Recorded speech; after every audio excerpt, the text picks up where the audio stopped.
যদি দরজা ভাঙতো না আমি তোমাদের চাকরি খেয়ে নিতাম। রাক্ষস রে মারা। এই ছেলেটাকে চেনো? চিনো মানে? এইটাই তো আমার ভাইপো। ভাইপো? এর মানে কিছু বুঝতে পারলে দয়া? না স্যার। এর মানে এর দাদার ছেলে।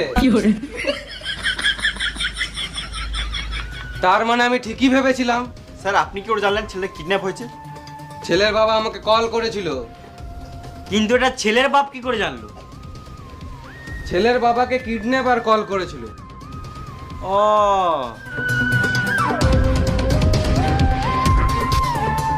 তাহলে নাম্বারটা ট্র্যাক করলে তো কিডন্যাপারকে সহজে ধরা যাবে। তোমার দাদাকে কল করো। যেই নাম্বার থেকে কিডন্যাপার কল করেছিল সেই নাম্বারটা দিতে বলো।